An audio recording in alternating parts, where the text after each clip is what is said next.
Hello नमस्कार दोस्तों, मेरा नाम है देशराज सिंह राजपूत। दोस्तों आप देख रहे हैं आपके अपने YouTube channel DS Rajput education में। तो साथियों आज आप लोगों के लिए लेकर आया है हिंदी का प्रैक्टिस सेट पेपर, जिसमें कि आपको सभी महत्वपूर्ण रस से संबंधित क्वेश्चन रहेंगे और जो भी रस होगा उसका आपको डिटेल में बताया जाएगा। तो आशा ये करूँगा, कोशिश करूँगा कि आप लोगों को अच्छे से अच्छे समझाने की कोशिश करूँगा। तो आप लोगों को करना क्या है, आप लोगों को शुरू से अंत तक बने रहना है और आपको आज एक ही वीडियो में सारे के सारे जितने भी रस हैं वो सभी रस आपको क्लियर हो जाएंगे। तो आशा करूंगा कि आप लोग ज़रूर बने रहेंगे शुरू से अंत तक, और अगर आपको आंसर मालूम है तो आप लोग उसका आंसर भी ज़रूर बता दीजिएगा, ठीक है। तो पहला रस यहाँ पर दिया हुआ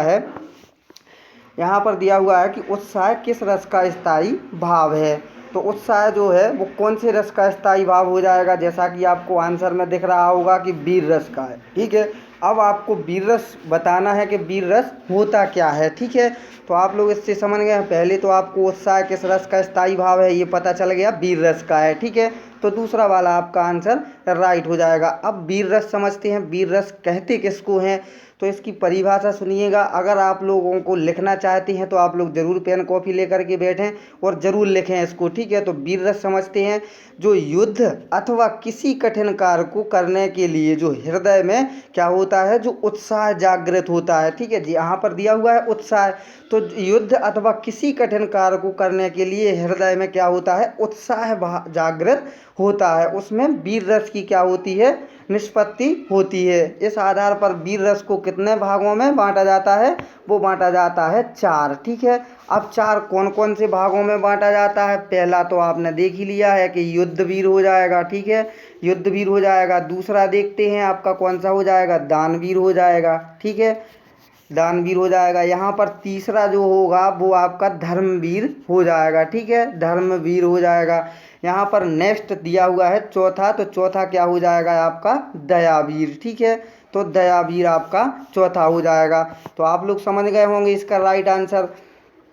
तो वीर रस है इसका। आपने परिभाषा सुन ली है कि युद्ध अथवा किसी जो कठिन कार्य को करने के लिए जो अपने हृदय में भावना जागृत होती है उसको अपन क्या कहते हैं, वीर रस की वीर रस कहते हैं, ठीक है।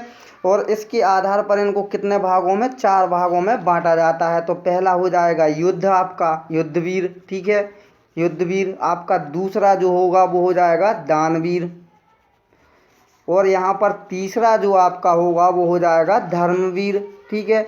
और जो लास्ट और चौथा हो जाएगा वो हो जाएगा आपका दयावीर, ठीक है, दयावीर। तो आप लोग समझ गए होंगे इसका उत्साह का। नेक्स्ट देखते हैं, यहाँ पर दिया हुआ है श्रृंगार रस का स्थायी भाव आपको बताना है। तो उत्साह का रस का स्थायी भाव क्या हो जाएगा, हास, रति, क्रोध या फिर उत्साह। तो इसका पहले तो आप लोग राइट आंसर बताइएगा कि राइट आंसर क्या हो जाएगा। तो श्रृंगार रस का जो स्थायी भाव होता है साथियों वो आपका हो जाएगा रति, ठीक है। तो आपने भी इसका आंसर दे दिया होगा। अब आप लोग श्रृंगार रस की परिभाषा समझे, ठीक है। तो श्रृंगार रस को क्या कहा जाता है, रसराज कहा जाता है।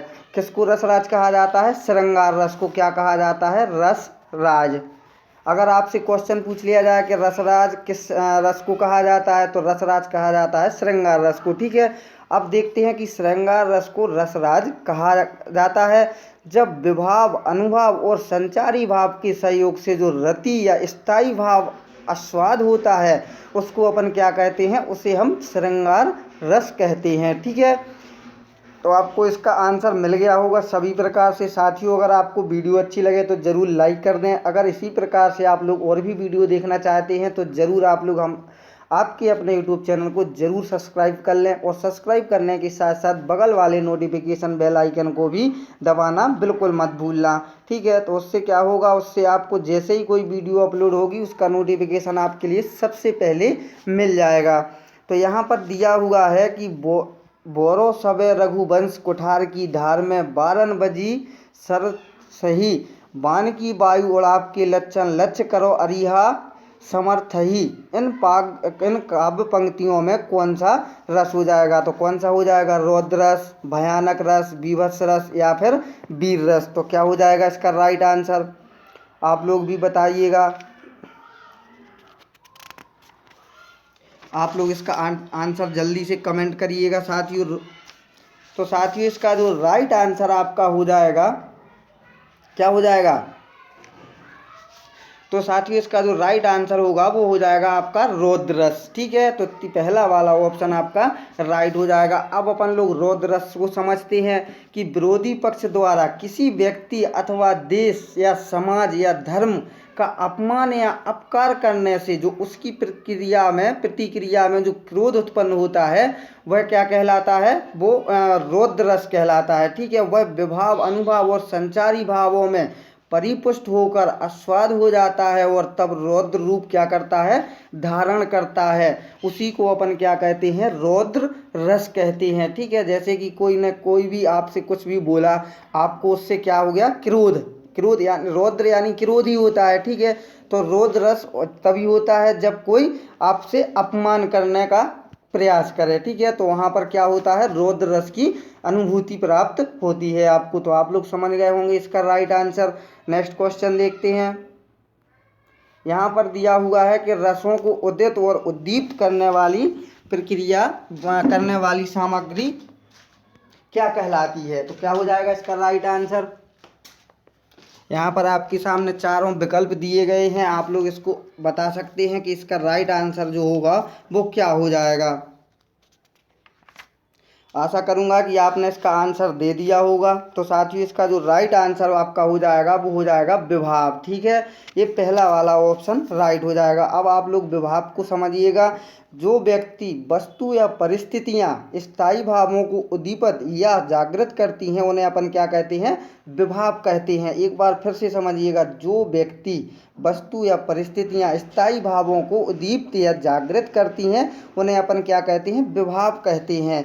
जो व्यक्ति के हृदय में स्थित स्थायी भावों को जागृत करते हैं और रस की प्रतीति कराते हैं वे क्या कहलाते हैं? वे विभाव कहलाते हैं। ठीक है, अब ये विभाव अगर पूछ लिया जाए कि कितने प्रकार के होते हैं तो ये 2 प्रकार के होते हैं साथियों, आलम्बन विभाव और उद्दीपन विभाव। ठीक है, तो इसका जो राइट आंसर है वो आप लोगों ने बता दिया है, विभाव इसका राइट आंसर हो जाएगा। ठीक है, नेक्स्ट देखते हैं। यहाँ पर दिया हुआ है जहाँ सुमति तह संपत्ति नाना, जहाँ कुमति तह विपत्ति निदाना, पद में कौन सा रस आपका हो जाएगा? ठीक है, तो पहला दिया हुआ है करण रस, दूसरा है भयानक रस, और नेक्स्ट देखते हैं। और यहाँ पर दिया हुआ है श्रृंगार और शांत रस। तो क्या हो जाएगा इसका राइट आंसर? ये साथियों आपको इसका राइट आंसर तो दिख गया होगा। इसका जो राइट आंसर होगा वो आपका हो जाएगा शांत रस। ठीक है, तो शांत रस आपका राइट आंसर हो जाएगा। अब शांत रस की आप लोग अगर परिभाषा चाहें तो परिभाषा भी सुन सकते हैं। अभिनव गुप्त ने शांत रस को सर्वश्रेष्ठ माना है। ठीक है, तत्व ज्ञान की प्राप्ति अथवा संसार से वैराग होने पर शांत रस की उत्पत्ति होती है, जहाँ ना दुख और ना सुख, ना दोष और ना क्या हो? राग, और ना कोई इच्छा। ऐसी मनोस्थिति में उत्पन्न रस को अपन मुनियों ने क्या माना है? शांत रस माना है। ठीक है, इसमें किसी भी प्रकार की कोई भी इच्छा आपकी नहीं होती है या प्राप्ति नहीं होती है, ना दुख होता है, ना सुख, ना द्वेष, ना राग, ना इच्छा। ठीक है, ऐसी स्थिति को क्या माना है? मुनियों ने शांत रस माना है। ये अधिकतर जो शांत रस होता है ये साधु संतों का एक प्रिय गुण माना जाता है। ठीक है, नेक्स्ट क्वेश्चन देखते हैं। यहाँ पर क्या पूछा जा रहा है? अधरों में राग अमंद किए, पलकों में मलय बंद किए, तू अब तक सोई है आली, आँखों में भरे विहान री, पंक्ति में कौन सा रस हो जाएगा आपका? तो इसका आपको राइट आंसर बताना होगा। क्या हो जाएगा? करुण रस, शांत रस, श्रृंगार रस और वात्सल रस। तो क्या होगा इसका राइट आंसर साथियों? आपको इसका राइट आंसर बताना है। तो क्या हो जाएगा आपका राइट आंसर? तो साथियों इसका जो राइट आंसर होगा आपका वो हो जाएगा श्रृंगार रस। ठीक है, तीसरा वाला विकल्प आपका राइट आंसर हो जाएगा। तो जैसा कि आपको श्रृंगार रस का पहले ही आपको बता दिया गया है कि श्रृंगार रस को रसराज कहा जाता है, और जब विभाव, अनुभव और संचारी भाव के सहयोग से रति या स्थायी भाव आस्वाद हो जाता है तो उसे अपन क्या कहते हैं? श्रृंगार रस कहते हैं। ठीक है, तो नेक्स्ट क्वेश्चन देखते हैं। आशा करता हूँ आपको साथियों ये समझ में आ रहा होगा। अगर आपने अभी तक चैनल को सब्सक्राइब नहीं किया है और आप लोग नए हैं तो आप लोग ज़रूर चैनल को सब्सक्राइब करिएगा, बगल वाले बेल आइकन को प्रेस करिएगा। साथियों ये आपके यूपी टेट और सुपर टेट का जो आपका पोर्शन या बीड़ा उठाया हुआ है वो चल रहा है। और आप लोगों को यूपी टेट में कम से कम 120 नंबर प्लस की तैयारी को करना है, अभी से करना है। जब भी आपका पेपर होगा, जब तक आप लोग कंप्लीट हो चुके होंगे और आप लोग खुशी खुशी पेपर दे पाएंगे और आपके 120 नंबर से अधिक आएंगे। और यही क्वेश्चन आपके पूछे जाते हैं सुपर टेट में भी। तो आपका दोनों पोर्शन चल रहा है, साथ साथ में जो टेट में पूछा जाएगा वही आपका सुपर टेट में भी आपका पूछा जाएगा। तो आप लोग इसको ज़रूर देखते चलिएगा, ठीक है। तो इसलिए मैं आपसे बोलता हूँ कि आप लोग ज़रूर इसको पढ़ते चलिएगा। यहाँ पर दिया हुआ है किस रस को रसराज कहा जाता है। तो ये आपने कई बार क्वेश्चन अभी अभी सुन लिया है।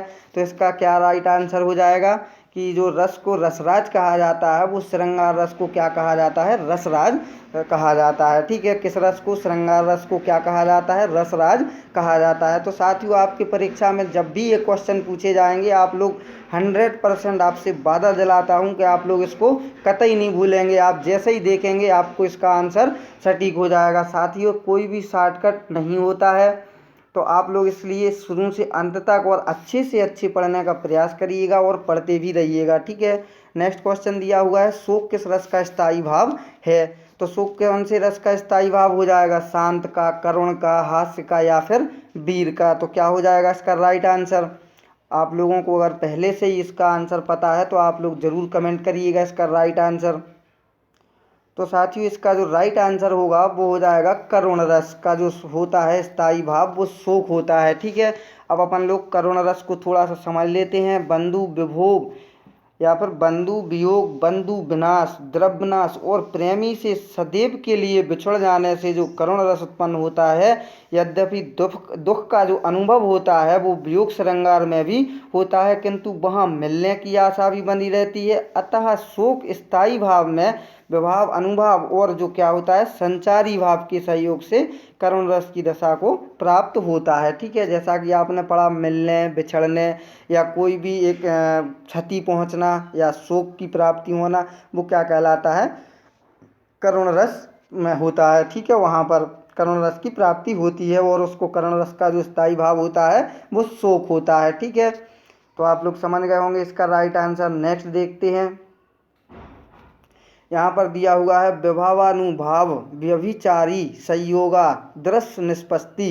क्या हो जाएगा, सूत्र किसका हो जाएगा, भरत मुनि का, कुंतक का, वामन का या फिर क्षेमेंद्र का। तो क्या हो जाएगा इसका राइट आंसर। तो साथियों, इसका जो राइट आंसर होगा वो हो जाएगा आपका भरत मुनि का, ठीक है। नेक्स्ट क्वेश्चन देखते हैं। यहाँ पर दिया हुआ है इस काव्यांश में प्रमुख भाव है। तो इस भाग में कौन सा प्रमुख भाग हो जाएगा आपका, वैराग्य, संतुलन, श्रृंगार या फिर वीरता। तो साथियों, इसका जो राइट आंसर आपका होगा वो हो जाएगा आपका संतुलन, ठीक है। दूसरा वाला ऑप्शन आपका राइट हो जाएगा, ठीक है। तो अब आप लोगों ने क्वेश्चन देख लिए हैं। कितने क्वेश्चन देख लिए हैं आपने, देखे हैं 10 महत्वपूर्ण क्वेश्चन। और ये 10 क्वेश्चन ऐसे हैं जब भी आपको परीक्षा में या कहीं भी मिल जाएंगे आप लोग इसका 100% आंसर दे पाएंगे। ये मुझे आप लोगों पर पूरा विश्वास है और आप लोगों पर भरोसा भी है। इसलिए आप लोगों से बार बार कहता हूं कि आप लोग पढ़ते रहिएगा, देखते रहिएगा। और अगर कोई भी किसी भी प्रकार की का आपको समस्या है तो आप लोग ज़रूर हमें कमेंट करिएगा, कमेंट में बताइएगा, ठीक है। तो आप लोग अब थोड़ा सा जल्दी से इसके रस और स्थायी भाव देख सकते हैं या सुन सकते हैं। तो साथियों, जैसा कि आपने श्रृंगार का सुना था, तो श्रृंगार का स्थायी भाव क्या होता है, तो वो होता है रति, ठीक है। दूसरा हुआ है हास्य रस, ठीक है, हास्य रस। तो हास्य रस का स्थायी भाव क्या होता है, तो इसका होता है हास्य, ठीक है। यहाँ पर देखते हैं। तीसरा है जो वीर रस। तो वीर रस का क्या होता है स्थायी भाव, तो वीर रस का होता है उत्साह, ठीक है। आप लोग 3 आपने पढ़ लिए हैं। पहला कौन सा, श्रृंगार रस। श्रृंगार का क्या होता है, रति स्थायी भाव। दूसरा है हास्य। हास्य का क्या होता है, हास्य होता है, ठीक है। और वीर का क्या होता है, उत्साह होता है। और देखते हैं इसके अलावा, ठीक है। अब दिया हुआ है करुण, ठीक है। तो करुण का कौन सा होता है स्थायी भाव, तो करुण का जो होता है वो शोक होता है, ठीक है। नेक्स्ट देखते हैं रौद्र। तो रौद्र का क्या हो जाएगा स्थायी भाव, रौद्र का जो होगा वो क्रोध हो जाएगा आपका, ठीक है। नेक्स्ट देखते हैं बीभत्स। बीभत्स, तो बीभत्स का क्या हो जाएगा, तो बीभत्स का जो होगा वो जुगुप्सा, जुगुप्सा, और दूसरा हो जाएगा घृणा। ठीक है, घृणा। तो ये आप लोग इतने आपने देख लिए हैं। नेक्स्ट देखते हैं अद्भुत। ठीक है, यहाँ पर दिया हुआ है अद्भुत। तो अद्भुत का क्या हो जाएगा? तो अद्भुत का जो होगा वो विस्मय हो जाएगा आपका। ठीक है, विस्मय। नेक्स्ट देखते हैं भयानक। भयानक रस का क्या हो जाएगा स्थायी भाव? तो साथियों भयानक रस का जो स्थायी भाव हो जाएगा वो भय। ठीक है, यानी कि डर, जिसको भी अपन कह सकते हैं डर। नेक्स्ट देखते हैं शांत का। तो शांत का क्या हो जाएगा स्थायी भाव? शांत का जो स्थायी भाव हो जाएगा वो निर्वेद हो जाएगा। जैसा कि आपने पढ़ा है शांत रस किस में पाया जाता है? अक्सर होता है, वो होता है ऋषि मुनियों में। ठीक है, इसमें किसी भी प्रकार की कोई भी इच्छा नहीं होती है, ना दुख की ना सुख की, राग पराग कुछ नहीं होता है इसमें। ठीक है, शांत है, इसी को अपन कहते हैं निर्वेद। ठीक है, तो आप लोगों ने सभी प्रकार से क्वेश्चन समझ लिए हैं, जितने भी आपकी रस हैं उसको आपको बता दिया गया है, और आप लोगों को सभी के सभी समझ में आ गए होंगे। अगर किसी भी प्रकार से आपको कोई भी चीज़ समझ में नहीं आई है तो आप लोग कमेंट करिएगा, आपको दोबारा समझाने का प्रयास किया जाएगा अगली वीडियो में। ठीक है, जब तक के लिए जय हिंद जय भारत। और अगर वीडियो अच्छी लगी हो तो लाइक कर दें, और अगर इसी प्रकार से और भी वीडियो देखना चाहते हैं तो बेल आइकन के साथ साथ चैनल को भी ज़रूर सब्सक्राइब कर लीजिएगा। ठीक है, जय हिंद जय भारत।